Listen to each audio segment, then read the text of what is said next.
Les quatre amis harmonieux. Il était une fois un pays où tout allait très bien et où tout le monde était très heureux. La pluie tombait au bon moment, le soleil brillait au bon moment et les récoltes étaient abondantes. Il faisait si bon vivre dans cet endroit merveilleux. Quel bonheur! Le roi de ce pays était un très bon roi, au cœur bon et courageux, toujours en train d'aider les autres et de sourire.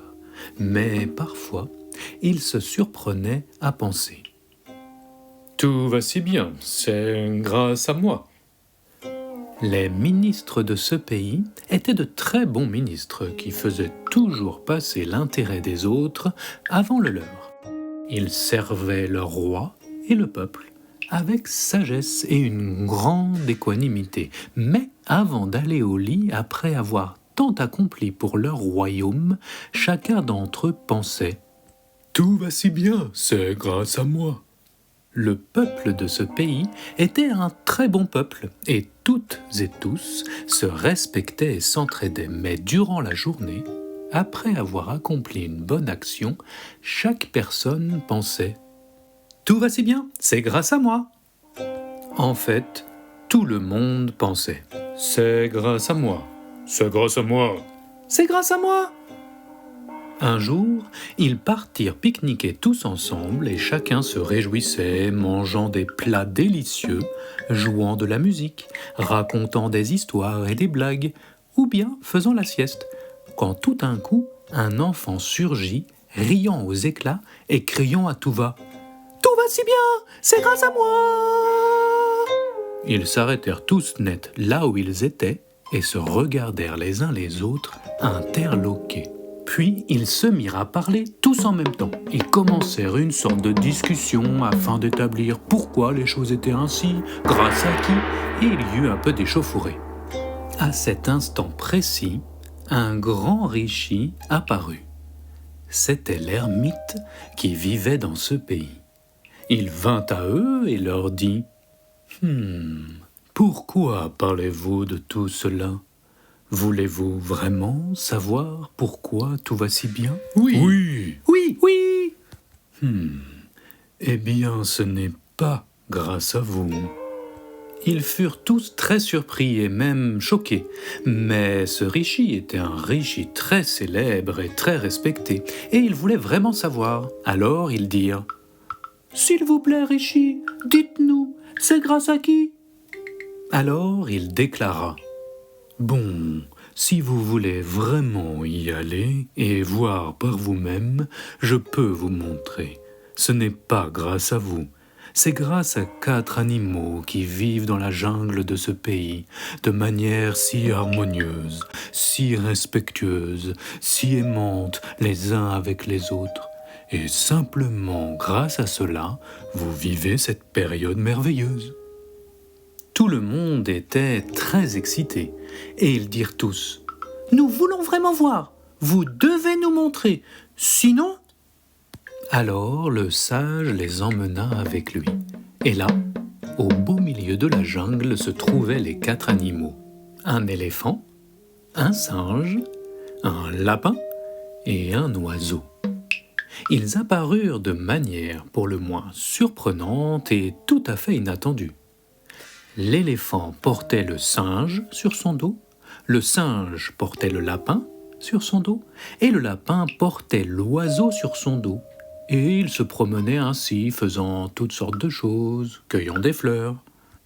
Tandis que tous regardaient les 4 animaux respectueusement, ils se sentirent apaisés et détendus. Puis, le rishi raconta leur histoire.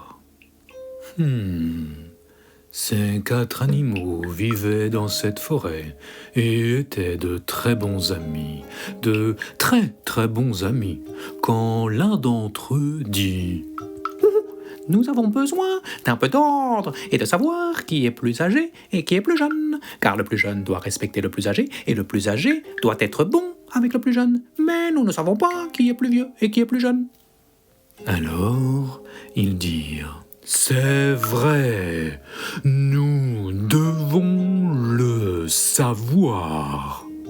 Et ils se mirent en marche pour découvrir leur rage. Soudain, ils virent un arbre et l'éléphant s'exclama « Ho, ho, ho! Vous voyez cet arbre? Regardez-le! Quand j'étais jeune, très très jeune, eh bien, il faisait à peu près ma taille. Ho, ho, ho! » Immédiatement, le singe ajouta « Dans ce cas, je pense être plus âgé que toi, car lorsque j'étais tout petit, cet arbre faisait ma taille, beaucoup plus petit. » Une fois qu'il eut fini, le lapin dit « Dans ce cas, je pense être plus âgé que tous les deux, car quand cet arbre n'était qu'une jeune poupousse avec deux feuilles, je léchais la rosée de ces deux feuilles. Je dois donc être plus âgé que vous. » Ce à quoi l'oiseau surenchérit. « Dans ce cas, je suis le plus âgé, car cet arbre est né parce que j'ai mangé le fruit de cet arbre dans une autre forêt. Puis, j'ai fait caca ici, et c'est pourquoi l'arbre a grandi juste là. » Et c'est ainsi qu'ils découvrirent qui était plus âgé et qui était plus jeune. Et depuis lors, les 4 animaux apparaissent toujours dans cet ordre, vivant avec tellement de gentillesse et de bonté. Vous voyez, grâce à cela, non seulement ils étaient plus heureux et confiants, et bons les uns avec les autres, et vivaient avec beaucoup de bonheur, mais en plus de cela, leur harmonie, leur amitié, leur bonté les uns envers les autres, le respect et l'amour avaient un effet sur le pays tout entier. Et c'est le pourquoi du comment ce pays va si bien. C'est l'histoire de l'harmonie. Conclut le Rishi. Depuis lors, il est dit que si vous dessinez les 4 animaux dans cet ordre et affichez le dessin ou la peinture en quelque endroit que ce soit, votre maison, votre communauté, cela engendrera la même harmonie dans cette communauté, dans cette maison, dans cet endroit. C'étaient les 4 amis harmonieux, issus des contes de Jataka, adaptés et racontés par Relax Pezzo. Merci et merci à tous les enfants.